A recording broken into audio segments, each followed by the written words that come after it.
झोलपुर नामक गांव में रामलाल नाम का एक सुनार रहता था। वह बहुत ही कुशल कारीगर था और सोने चांदी के सुंदर आभूषण बनाता था।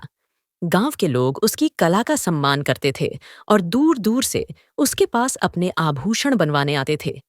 रामलाल का काम अच्छा चलता था, लेकिन उसकी एक बड़ी कमजोरी थी। वह बहुत लालची था। उसे हमेशा और अधिक धन कमाने की इच्छा रहती थी, और इस लालच में वह अक्सर दूसरों के साथ अनुचित व्यवहार भी कर जाता था। एक दिन गांव के बाहर एक बूढ़ा साधु आया।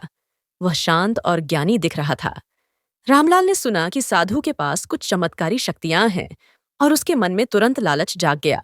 उसने सोचा, अगर मैं इस साधु को प्रसन्न कर सकूं तो शायद वह मुझे कोई जादुई चीज दे दे जिससे मैं रातों रात अमीर बन जाऊं। यह सोचकर रामलाल साधु के पास गया और बड़े आदर से उन्हें प्रणाम किया। उसने साधु की खूब सेवा की, उनके लिए भोजन लाया, उनके आराम का ध्यान रखा और उनकी मीठी मीठी बातें सुनी। साधु रामलाल की सेवा से प्रसन्न हुए, हालांकि वे उसके मन के लालच को भी भांप गए थे। कुछ दिनों बाद जब साधु जाने लगे तो रामलाल ने हिम्मत करके उनसे पूछा। महाराज, मैंने आपकी इतनी सेवा की है, क्या आप मुझे कोई ऐसी चीज दे सकते हैं जिससे मेरा जीवन सुखी हो जाए? साधु मुस्कुराए और बोले, वत्स, सुख तो मन की शांति में है, धन में नहीं। फिर भी तुम्हारी इच्छा है तो मैं तुम्हें एक छोटा सा घड़ा देता हूं। यह साधारण घड़ा नहीं है। इसमें तुम जो भी डालोगे वह सोने का बन जाएगा। रामलाल की खुशी का ठिकाना नहीं रहा।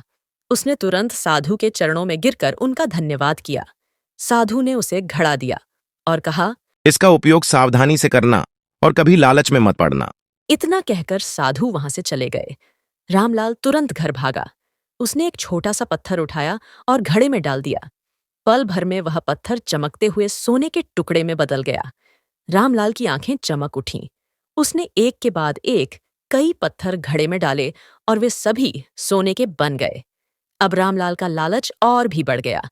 उसने अपने घर में रखे तांबे और पीतल के बर्तन भी घड़े में डालकर सोना बना लिए। कुछ ही दिनों में उसके घर में सोने के ढेर लग गए। वह गांव का सबसे अमीर आदमी बन गया। लेकिन रामलाल का लालच शांत नहीं हुआ। वह और अधिक सोना चाहता था। उसने सोचा, क्यों ना मैं अपनी सारी जमीन बेचकर उसके बदले पत्थर खरीद लूं और उन्हें सोने में बदलकर और भी अमीर बन जाऊं। उसने वैसा ही किया। अपनी सारी जमीन बेचकर उसने ढेर सारे पत्थर खरीदे और उन्हें एक एक करके घड़े में डालने लगा। सोना बनता जा रहा था और रामलाल की लालच की आग और तेज होती जा रही थी। एक दिन जब वह पत्थर डाल रहा था तो उसने सोचा, यह घड़ा इतना अद्भुत है, क्यों ना मैं खुद ही इसके अंदर घुस जाऊं, शायद मैं पूरा का पूरा सोने का बन जाऊं। यह मूर्खतापूर्ण विचार उसके लालच का ही परिणाम था। बिना सोचे समझे रामलाल उस छोटे से घड़े में घुसने की कोशिश करने लगा।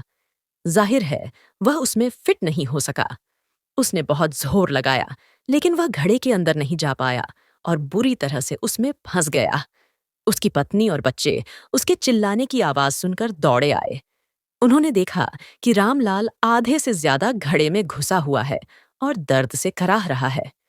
उन्होंने उसे बाहर निकालने की बहुत कोशिश की, लेकिन वे सफल नहीं हो पाए। गांव के कुछ लोग भी वहां जमा हो गए। उन्होंने भी रामलाल को बाहर निकालने का प्रयास किया, लेकिन घड़ा इतना छोटा था कि उसे निकालना मुश्किल था।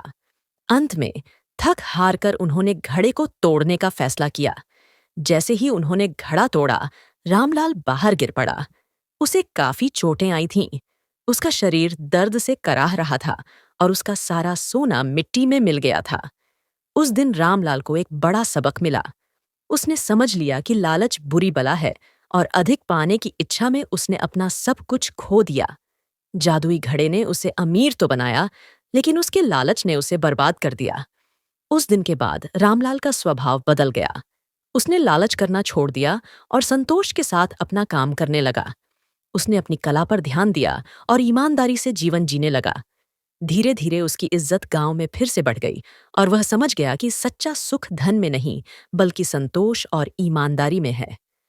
आज की कहानी हमें ये सिखाती है कि लालच एक ऐसा दलदल है जिसमें फंसने वाला कभी सुखी नहीं रह सकता। हमें अपनी आवश्यकताओं और परिश्रम से प्राप्त धन में ही संतुष्ट रहना चाहिए। अधिक की इच्छा रखना बुरा नहीं है, लेकिन जब वह लालच का रूप ले लेती है तो वह विनाश का कारण बनती है। संतोष ही सबसे बड़ा धन है। अगर हमारी कहानी आप लोगों को पसंद आई हो तो सब्सक्राइब करना न भूले और हमारे साथ जुड़े रहे ऐसे ही और मजेदार कहानियों के साथ।